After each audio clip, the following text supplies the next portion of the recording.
आज के सारे अखबारों के फ्रंट पेज की खबर है कि भारत चीन को पछाड़ के दुनिया का सबसे ज्यादा जनसंख्या वाला देश बन गया। यह ऑफिशियली आज अनाउंस हुआ है, लेकिन सच्चाई यह है कि भारत 5 साल पहले ही चीन को पछाड़ चुका था। मैं इसलिए कह रहा हूं कि चीन में जो भी बच्चे पैदा होते हैं 24 घंटे के अंदर सरकार को पता चल जाता है। जैसे ही बच्चा पैदा होता है 24 घंटे के अंदर उसकी एक आईडी जनरेट हो जाती है। जैसे हमारे देश में आधार बनता है, वैसे वहां एक यूनिक आईडी जनरेट होती है। तो स्वाभाविक सी बात है, गवर्नमेंट को पर डे कितने बच्चे पैदा हो रहे हैं ये पता चलता रहता है। हमारे यहाँ एक अनुमान के अनुसार चलता है। हमारे यहाँ तो 2011 के बाद आज तक जनगणना भी नहीं हुई है, लेकिन जो पूरे देश के गवर्नमेंट हॉस्पिटल, प्राइवेट हॉस्पिटल, वहां से एक डेटा निकाला गया है, उसके अनुसार 86,000 बच्चे पर डे पैदा हो रहे हैं भारत में। जरा सोचिए, 86,000, जबकि चीन में 46,000 यानी 46,000 बच्चे पैदा हो रहे हैं। कितना बड़ा अंतर है। चीन में पर डे 46,000 और भारत में पर डे 86,000। अब 86,000 बच्चों का मतलब यह हुआ कि पर मंथ लगभग 26 लाख बच्चे पैदा हो रहे हैं। इसका मतलब हुआ इस साल 2023 में 3.25 करोड़ बच्चे पैदा होंगे। तो अगर पर डे बच्चा पैदा करने का रेशियो देखें तो हमारा जो है वो चीन का लगभग 2 गुना है। चीन में 46,000 बच्चे पर डे पैदा हो रहे हैं और भारत में लगभग 86,000 बच्चे पर डे पैदा हो रहे हैं।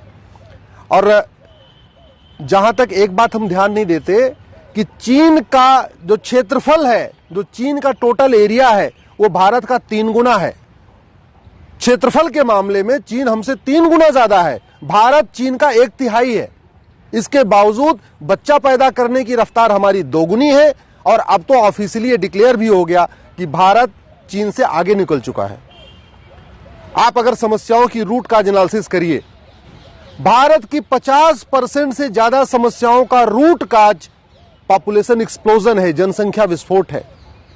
जल जंगल जमीन की समस्या, रोटी कपड़ा मकान की समस्या, गरीबी, भूखमरी, कुपोषण की समस्या, air pollution, water pollution, noise pollution की समस्या, बढ़ते अपराध की समस्या, सड़क पे भीड़ की समस्या, रेलवे में भीड़ की समस्या, सारी समस्याओं का जो रूट काज है वो पॉपुलेशन एक्सप्लोजन है। सरकारी स्कूलों में भीड़ है, सरकारी हॉस्पिटल में भीड़ है।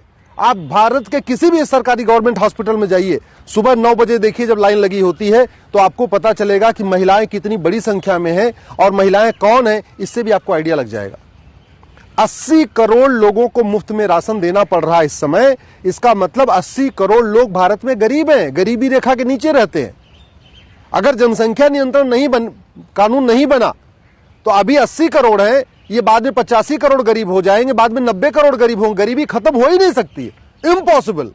कोई सरकार बने, कोई भी प्रधानमंत्री हो, कोई भी मुख्यमंत्री हो, जनसंख्या नियंत्रण किए बिना गरीबी खत्म करना, भूखमरी खत्म करना, कुपोषण खत्म करना, प्रदूषण खत्म करना, सड़क पे भीड़ कंट्रोल करना, रेलवे में भीड़ कंट्रोल करना, ये इम्पॉसिबल, असंभव है। और अब केवल जनसंख्या नियंत्रण कानून से भी बात नहीं बनेगी, केवल समान नागरिक संहिता से भी बात नहीं बनेगी। अब तो दोनों को मिक्स करके एक इंडियन सिविल कोड बनाना पड़ेगा। अब तो पॉपुलेशन कंट्रोल लॉ और कॉमन सिविल कोड अलग अलग बनाने से कोई फायदा नहीं होगा। अब हम ये सोचें कि नहीं, इस साल हम पहले पॉपुलेशन कंट्रोल लॉ बना लें, अगले साल फिर कॉमन सिविल कोड लागू कर लें, या इस साल कॉमन सिविल कोड लागू कर लें, अगले साल पॉपुलेशन कंट्रोल लॉ बना लें, उससे कोई फायदा नहीं होगा। अब तो एक integrated, comprehensive, unified Indian civil code बनाना पड़ेगा।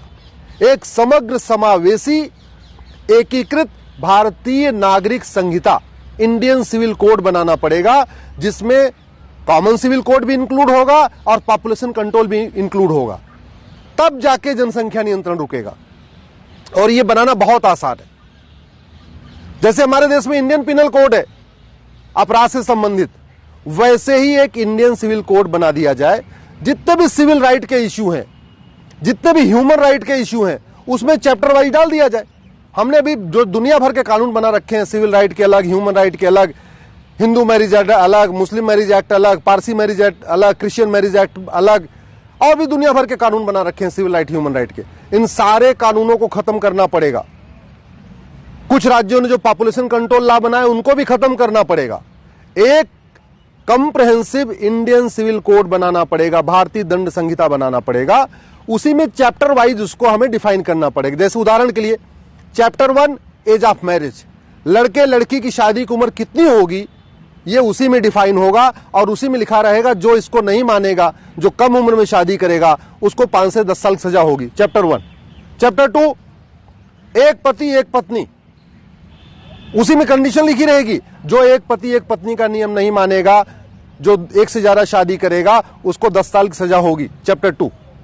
चैप्टर 3 हम दो हमारे दो, सब लोग 2 बच्चों का नियम पालन करेंगे। अगर दूसरी बार जुड़वा हो गया तो चलो फिर भी मान लेते हैं भाई ठीक है 3 बच्चे, लेकिन जो इसके ज्यादा अगर जाएगा तो उसको 10 साल की सजा का प्रावधान होगा। चैप्टर 3। तो ना हमने कॉमन सिविल कोड लागू किया, ना हमने पॉपुलेशन कंट्रोल लॉ बनाया, हम एक इंडियन सिविल कोड बना रहे हैं, एक भारतीय नागरिक संहिता बना रहे हैं, उसी में चैप्टर वाइज चलते जा रहे हैं। तो चैप्टर 3 हो गया हम दो हमारे दो, जो ना माने हम दो हमारे दो उसको 10 साल की सजा। Chapter 4 grounds of divorce. Chapter 5 procedure of divorce. Chapter 6 grounds of maintenance, गुजारा भत्ता। चैप्टर 7 प्रोसीजर ऑफ मेंटेनेंस, कैसे गुजारा भत्ता मिलेगा। ऐसे ही grounds of adoption, procedure of adoption, grounds of succession, procedure of succession, grounds of inheritance, procedure of inheritance. तो हम इसमें चैप्टर बनाते चले जाएं। जैसे इंडियन पिनल कोड में 22 चैप्टर हैं। चैप्टर 1 अपराध, इससे अपराध संबंधित, दूसरे संबंधित अपराध, इससे संबंधित अपराध, इससे संबंधित अपराध, इससे संबंधित अपराध, इस तरीके से अलग अलग चैप्टर बने हुए हैं। सेम उसी तरीके से एक इंडियन सिविल कोड बना के वहीं से शुरू करना चाहिए। उसमें 10 चैप्टर, 11 चैप्टर, 12 चैप्टर जो भी आए, लेकिन जितने भी ह्यूमन राइट के कानून हैं, जितने सिविल राइट के कानून हैं, सब खत्म करके एक integrated comprehensive Indian civil code बनाना चाहिए।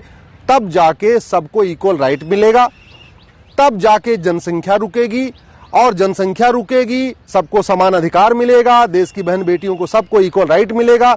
उसका सबसे बड़ा फायदा ये होगा, गरीबी खत्म होगी, बेरोजगारी खत्म होगी, कुपोषण कम होगा, प्रदूषण कम होगा, सड़क पे भीड़ कम होगी, रेलवे में भीड़ कम होगी, अपराध कम होगा।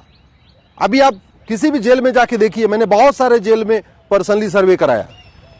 जेल में जो अपराधी हैं, चोरी करने वाले, झपटमारी करने वाले, लूट करने वाले, मोबाइल छीनने वाले, चैन स्नेचर जो भी हैं, इसको आप देख के आइए। इसमें ज्यादातर वो हैं जिनके पिता ने जनसंख्या विस्फोट किया है, जिनके पिताजी ने जनसंख्या विस्फोट किया है, उन्हीं के बच्चे अपराध बढ़ा रहे हैं। तो जब हम दो हमारे दो लागू होगा, एक इंडियन सिविल कोड लागू होगा, और जिस तरीके से मैंने बताया चैप्टर वाइज लागू होगा, कंप्रहेंसिव एक भारतीय नागरिक संहिता बनेगी, तो अपराध भी कम होगा। और ये सरकार की ड्यूटी है। गरीबी, भूखमरी, कुपोषण, प्रदूषण नियंत्रण करना, अपराध नियंत्रण करना सरकार की ड्यूटी है। लेकिन सरकारें फेल हो चुकी हैं। क्यों? क्योंकि उन्होंने इंडियन सिविल कोड नहीं बनाया। यदि आपको ये वीडियो ठीक लगे, प्लीज अधिक से अधिक शेयर करिए। याद रखिए, जब आग लगी हो तो कुछ लोग बाल्टी लेके दौड़ते हैं पानी से बुझाने के लिए, और जो नहीं दौड़ते हैं कम से कम उस चिल्लाते हैं, शोर करते हैं कि हाँ आग लगी है, आग लगी, आग लगी है। ये जनसंख्या विस्फोट हो रहा है। अगर आप खुद आके नहीं इसको रोक सकते, कम से कम इसको चिल्लाइए, तो शोर तो करिए, सांसदों से बात तो करिए, सांसदों से मिलिए, सांसदों को फोन करिए, सांसदों को एसएमएस करिए, सांसदों को व्हाट्सएप करिए, उनसे मिलकर कहिए कि भैया इंडियन सिविल कोड कब बनेगा। इंडियन पिनल कोड तो मैकाले 1860 में बना के गया, उसी पैटर्न पे एक इंडियन सिविल कोड हम कब बनाएंगे। जय हिंद।